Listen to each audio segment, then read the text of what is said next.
বন্ধুরা, আজ আমি বানালাম ইঁচড়ের কোপ্তা। এই ইঁচড়ের কোপ্তা বানানোর জন্য আমাদের লাগছে এখানে ইঁচড় আর সেদ্ধ করা আলু। আমি সেদ্ধ করা আলু, ইঁচড় আর দিয়ে ভালো করে মেখে নেওয়ার পর এর মধ্যে আমি দিয়ে দিচ্ছি ভাজা মশলা,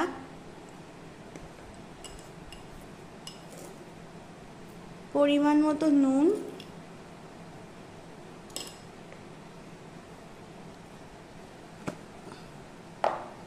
আদা আর কাঁচা লঙ্কার একটা পেস্ট,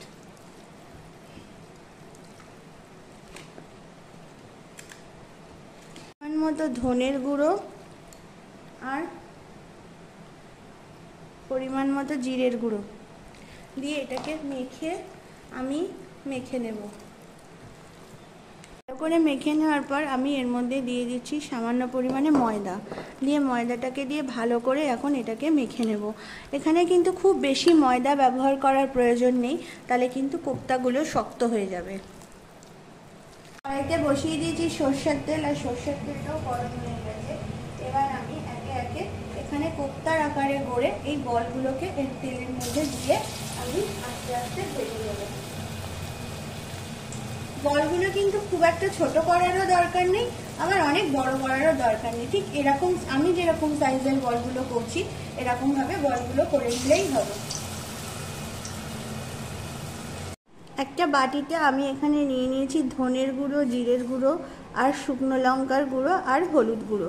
এবার আমি এই বাটিটার মধ্যে আমি সমস্ত মশলাগুলোকে ঢেলে নিচ্ছি।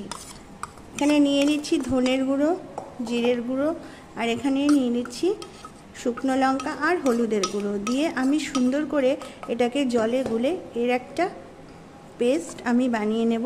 বেশ কিছুক্ষণ এটাকে আমি জলের মধ্যে ভিজিয়ে রেখে দেব।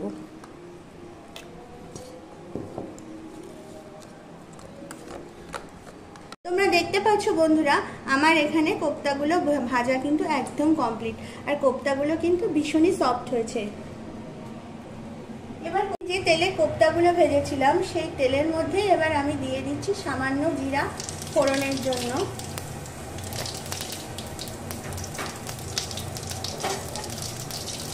ফোড়ন দেওয়ার পর ফোড়নটাকে আমি এখানে একটু নেড়ে নেব। এবার আমি এর মধ্যে দিয়ে দেব সামান্য নুন দিয়ে আমি আলুটাকে ঢাকা দিয়ে রেখে দেব। এখানে আমার আলুগুলো সাতলানো একদম কমপ্লিট। এবার আমি যে ধনে, জিরে, শুকনো লঙ্কা গুঁড়ো আর হলুদ গুঁড়ো মিশিয়ে একটা পেস্ট বানিয়ে রেখেছিলাম, এবার আমি এটা এর মধ্যে দিয়ে দিচ্ছি। দিয়ে মশলাটাকে ভালো করে কষিয়ে নেব। আমি দিয়ে দিচ্ছি আদা আর একটা কাঁচা লঙ্কার পেস্ট, আর দিয়ে দেবো এর মধ্যে টমেটো পেস্ট দিয়ে এটাকে ভালো করে এখন আমি কষিয়ে নেব। এর মধ্যে দিয়ে দিচ্ছি সামান্য পরিমাণে চিনি। আমার এখানে ঝোল একদম ফুটে গেছে। এবার আমি এখানে একে একে কোপ্তাগুলোকে সব এর মধ্যে দিয়ে দিচ্ছি। দিয়ে একটুখানি জাস্ট ফুটে উঠলে কিন্তু আমি নামিয়ে নেব, মানে এখানে কিন্তু যা হওয়ার হয়ে গেছে, আর কিন্তু বেশি ফোটানো যাবে না, তাহলে কোপ্তাগুলো ভেঙে যেতে পারে। এখানে দিয়ে দিচ্ছি আমি সামান্য পরিমাণে গরম মশলার গুঁড়ো দিয়ে এবার আমি এই ঝোলটাকে নামিয়ে নেব। আমি এর মধ্যে সামান্য পরিমাণে হিং দিয়ে দিচ্ছি। হিংটা কিন্তু আমি আগেও দিতে পারতাম, কিন্তু তখন আমি হিংটা দেইনি এই কারণে, তাহলে হিঙের গন্ধটা কিন্তু উড়ে যেতে পারে। এবার আমি এটা আস্তে করে একটু হাতা দিয়ে মিশিয়ে নেব।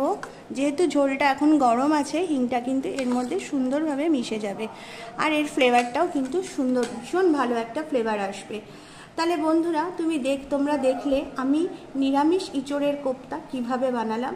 তোমরা এই রেসিপিটা বাড়িতে অবশ্যই ট্রাই করো। আর হ্যাঁ, আমাদের চ্যানেলটাকে একটু সাবস্ক্রাইব করো, আর পারলে খুব ভালো হয় যদি তোমরা আমার সমস্ত ভিডিওগুলো তোমরা একটু শেয়ার করো। আজ এই পর্যন্তই, টাটা।